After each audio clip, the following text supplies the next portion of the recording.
We have so much to offer. Our music, our food, our arts, our people. We have what we have done in music, what we've done in literature, what we've done in education. We have impacted the world. The culture is very, very sensual. It's very, very captivating. It's beautiful. Caribbean music, calypso, dancehall, merengue, reggae. The islands, the beaches, paradise. So many things, can't call them all, man. For me, as an artist, it's a great place to come. It's very inspirational. The people are warm, they're friendly, they're very welcoming. You can never have warmth like how you have it around Caribbean the Caribbean. women. Girls, so friendly. Caribbean Ladies, oh my women. God, the women. There's so much culture here. So many islands, so many, different people, different interests. It's hard to hit it. You have to love the Caribbean. What I would like to call is paradise on earth.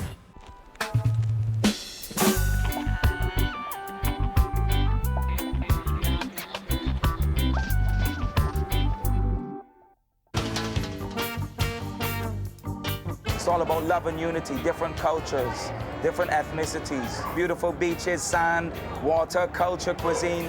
But the people there are amazing. You have small Indian community, it's predominantly black. There are whites as well, mixed, It's all about love and unity, man, and that's what the Caribbean pushes, and that's what we express in our music, man. Barbados, Jamaica, Guyana, Grenada, Bahamas, all these great nations, which help to make up the great nation of the Caribbean nations. We are still a little piece of Atlantis, and that's what gives us that kind of spirit of perseverance. It's a beautiful fusion of cultures that's produced tragedy, it's produced comedy, it's produced incredible music and incredible cultural artifacts. One love! It's a river that runs through all of us. Columbus landed on what he called Hispaniola, which was the Dominican Republic, actually, right, and Haiti. We're talking back in 1492. What Columbus represented was the beginning of this exploration and the beginning of the colonial period, whereby you had all these European powers. They got to these islands and they wanted a piece of them. And what began then was this battle for who's going to control this, who's going to have ownership. Things didn't just start with Columbus. They started well before that you had a thriving civilization there and a thriving culture. The Arawak and the Carib Indians were the native settlers. They were the first West Indians, if you will. When the Spanish first came across the Arawaks, the tribes were decimated because they were exposed to diseases and other things that the Europeans had built up resistance to. It's a common sad story, I think, to all parts of this hemisphere. We have to say there was one thing that the Caribbean brought to the cultural landscape politically. It would be an international perspective. Within our history, we see that we were people who are always fighting for our rights, for our freedom. Some of our best leaders come from the Caribbean. Alexander Hamilton, one of the founders of the United States. He was raised in Nevis till he was 12 years old. There were many powerful intellectual and sociopolitical thinkers who were consumed with imagining, a different life, a different manifest destiny for each of their, islands. Michael Manley from Jamaica. There were men like Forbes Burnham and Chetty Jagan from Guyana. I'm proud to say that Eugenia Charles was the only woman to ever lead a Caribbean country. She was the Prime Minister of Dominica, and Stokely Carmichael certainly was a hero throughout all of the Caribbean, and so very many more. Malcolm X, whose mother was from Grenada. Shirley Chisholm, the first black woman elected to Congress. Marcus Garvey with the UNIA and the Pan-African movement. And a lot of people benefited from those great men. Even I and I myself. How long shall people be a living sacrifice, stand up and defend your rights? Those were words coined by the great Garvey himself. Marcus Garvey did not win with what he wanted to do because he was ahead of his time. But if we look at all the black upliftment movements in North America, it was actually Marcus Garvey that inspired all of those. The spiritual grandfather to them all was Toussaint Louverture in Haiti, who led the first successful slave rebellion in this hemisphere.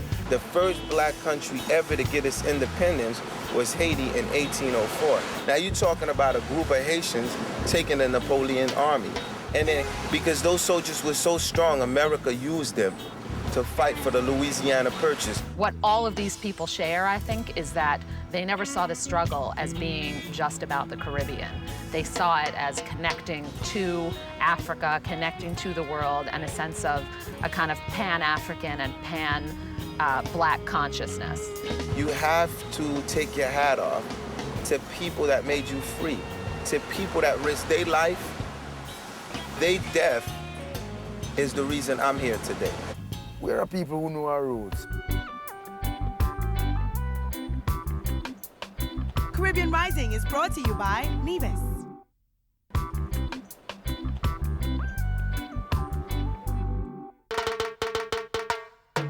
The thing about the Caribbean and Caribbean people is that we seem to end up everywhere. We're a culture where migration plays a heavy, heavy part. We've always recognized our ancestral roots. Rasta is another thing that we've formed in Jamaica and established it all over the planet. Anywhere part of the planet you go, you find Rasta. We're big on being festive and the dancing. We love the dancing. Yeah, a lot the of music, dancing, the parties. Every summer, the big carnival season, which stretches from Carnival in Trinidad in February all the way to Labor Day, in Brooklyn, that entire season is Kaiso season.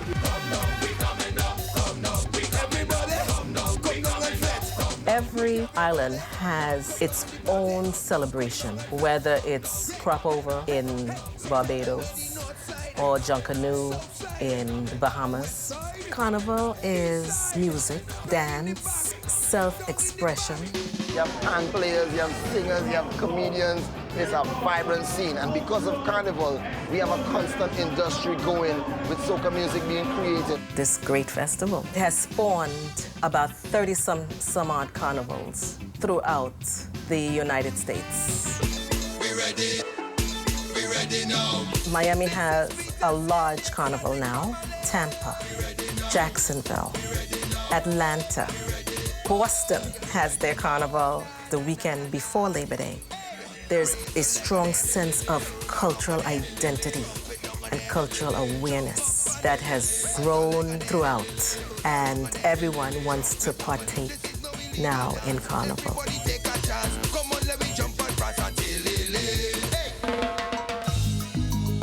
Along with everything else, the Caribbean region has produced so many great artists, from actors like Sidney Poitier, Harry Belafonte, Cicely Tyson, Geoffrey Holder. The first African-American to win an Emmy, the first African-American to win an Oscar for Best Actor. We're also Caribbean Americans.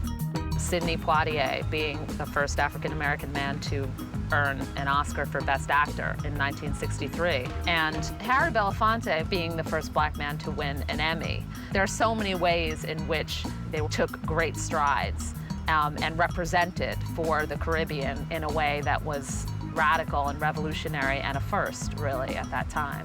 I mean, there's so much richness that has come from the Caribbean. Naipaul's work and Dennis Walcott's work. We're talking about Nobel laureates, really brilliant scholars. Considering its size, that's a pretty significant output for any part of the world. Sports has been another amazing area, I think, where the Caribbean is overrepresented. And you can look at it from two sides, both the people that are popular to those in the West, and that's people like Tim Duncan from the Spurs, great basketball player, to Sammy Sosa, the great baseball player who comes from the Dominican Republic, to the great Lennox Lewis, former heavyweight champ, boxer. But the Caribbean also has a huge number of sports heroes and sports that are more endemic to the region. Cricket and football have to be the two favorite pastimes of any person down here. Every part of the world has its sport, its game that, incites the blood and raises passion. Cricket is our thing. So as long as you had an implement that could serve as a bat, something that could serve as a ball, you had yourself a cricket game. For a long stretch in the 1980s, the West Indies team was the best in the world at cricket. That's an important statement for people to make culturally, and that's something that you can't duplicate, you can't take away. Food is always the most important element to any function. Ackee and saltfish, dumpling, mouth-watering. Jerk chicken has certainly become as synonymous with the Caribbean as reggae music, and roti, although it's an East Indian dish, certainly become a part of the Caribbean food identity as well. What's unique about the food in the Caribbean is the spices that they use. We have a unique sense of cuisines. Anywhere you go in the States, all across the world, could be Europe, could be the US. You see a little Caribbean shop is rammed to capacity, man. And the food from the Caribbean is unbelievable. Jerk chicken, rice and peas, macaroni pie. If you're in Trinidad, it's callaloo, pelao. Barbados, flying fish. Oh, man, the food, my belly, yo. A lot of it is based on the foods that we get on the island, like the fish, the red snappers, the lobster, the wahoo, the mahi-mahi, and the local vegetables. Food is just, it's beautiful to look at, the textures, the taste, the touch, the smell. A lot of your senses are working together, and I think we just want to be recognized as a viable culinary force. I think we need to go out there and visit visit more of the islands and make it one Caribbean, one unity, one people. That's what we need to do. Caribbean Rising is brought to you by Nevis.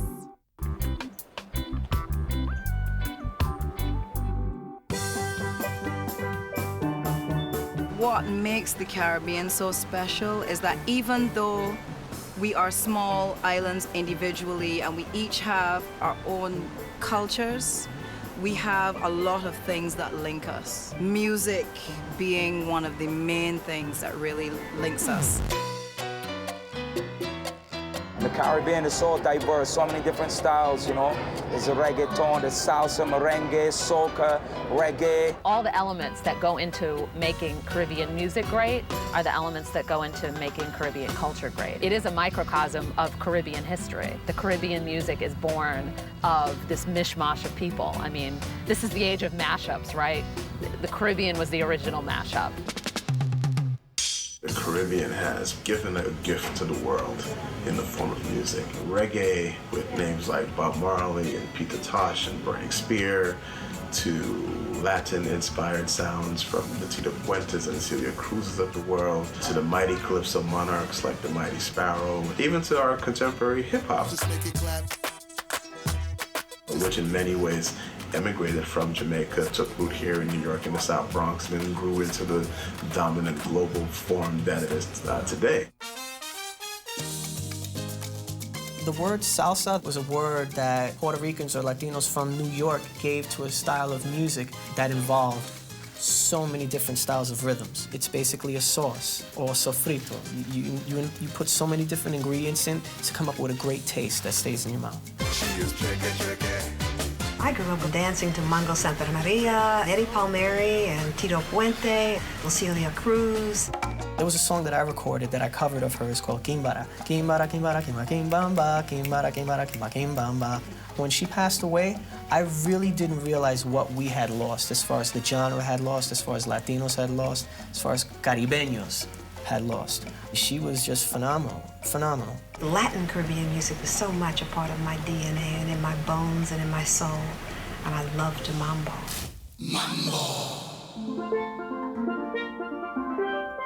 The music kind of speaks for the mood of the place, and if Paradise had to have music, it would be calypso. It grew out of the drum, the way that people communicated in our motherland through the drum, that are fashioned and pounded in a way that really create incredible sounds. It just makes you feel like wanting to dance. Like no matter what mood you in, calypso has a way to just put you in a trance. Calypso went mainstream far before any other Caribbean music did. Harry Belafonte, 1956, Calypso, first album to sell 1 million copies. And Belafonte himself was invested in promoting Caribbean music, African-American music, folk art forms, and that's where that album comes from. The Mighty Sparrow said to me, we always have to give thanks to Harry because he opened the door. Soca music, it is like butter melting on the pot right now. Very soon it's going to spread. Hey, put your hand in the air now. Jump like you don't care. Jump up and down. Jump all around. Soca music is a fusion of soul and calypso. The lyrics are usually about party, having a good time. When we have our carnival, soca music is our foundation, and that's what all the local artists produce. With the likes of people like Edwin Yearwood, Marshall Montano, who back in the day, you know, really made a transition as far as soca music's audience is concerned. You love soca music? Let me see 2 hands in the air. When you hear it and you hear the rhythms and the speed that they're moving in, you know, it makes me personally feel like I'm back in the motherland. In Trinidad, the music scene is very vibrant. You know, we are the home of calypso, soca, steel band, and you see them come together, it's like a melting pot. And when you come into a soca session, you are moved emotionally, spiritually, physically. You burn calories and you lose a couple pounds too. This music is just absolutely beautiful, man. That's what soca music is the heart, man. Reggae music has done a lot for the world. It helped to unify people in a lot of ways. Places in Africa, people who don't even speak English could recite a Bob Marley song to you. You know, the spirit of unity and one love. A man like Bob Marley out of a small island like Jamaica to achieve album of the century Exodus, that's a big thing for reggae music. Bob really spread it. He was able to spread it because though he himself was really quite extraordinary, there's so many other people who are also very, very good, and they got a chance to be heard. When you go to Japan, like you said, they have their own reggae artists. When you go to Germany, France, Switzerland, Patrice, Africa, don't even talk about Alpha Blondy, Youssou N'Dour, and these were people born in Jamaica. Reggae music, when it came, we really focused a lot on the social, political aspects of what was going on in the world. This music of reggae and dancehall is an underground music. It's a third world music, and we've brought it to the forefront. There's a great connection to that history of rebelling against the system, whether it's through a figure like Buju Banton, who claims to be a descendant of the Maroons, or just that general spirit of Bob Marley, which is the spirit of the rebel. Reggae is an evolving music. Yeah.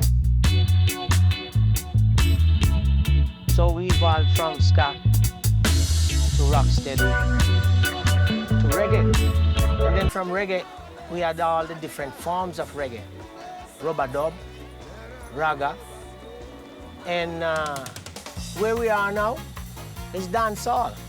So for me, it's another evolution of reggae. It's a message music. So the music has been a guide for me. I listen to the works and the songs of Brother Bob Marley, Brother Dennis Brown, Peter Tosh, Stevie Wonder. We have a rich heritage. Reggae music is very rich. It is soothing, uplifting, edifying, yet spiritual and well-grounded, and it lasts and survives the test of time no matter how much or how long the test may be. Reggae music has always taught us, never forget your spirituality and never forget where you're really from. How could such a small island have such a major effect on the globe? It is blessed. Do not contest it, it is just blessed.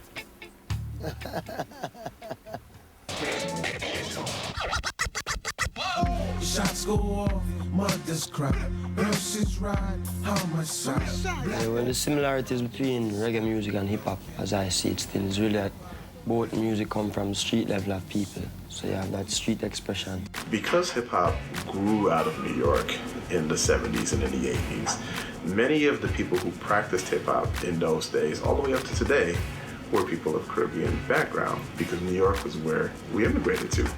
Dougie Fresh, Pepper from Salt and Pepper, Busta Rhymes, Wyclef Jean, Notorious B.I.G. This man was a pioneer. This man was just such an unbelievable artist. I kind of try to parallel myself to him and be inspired by him. He's affected the world in that whenever I travel, his music is so lovingly accepted there. They love him, they want to hear his music. They played his music daily. In the morning, in the evening, in the nighttime, Even if a compa band is playing, in the middle of their set, you'll hear, lean back, lean back. You gotta lean back, you know what I'm saying? Hip-hop music controls the world. Why is that? Because it's the voice of the young generation. We gotta thank the hip-hop, you know, and the dancehall to get to this point, because in the early 90s, those genres were very popular in Puerto Rico, you know, so they gave us like the influences to become, you know, reggaeton. Everybody say whoa, whoa.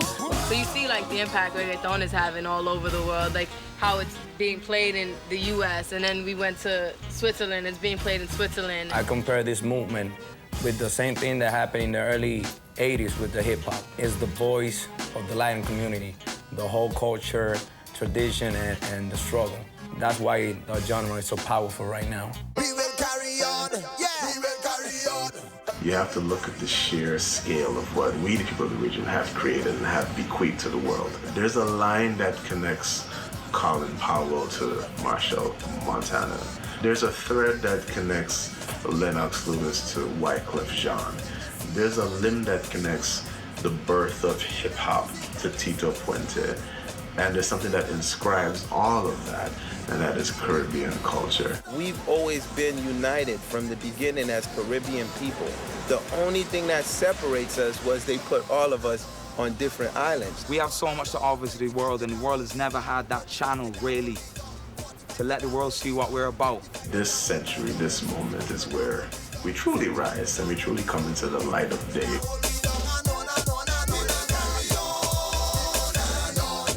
Caribbean Rising is brought to you by Nevis.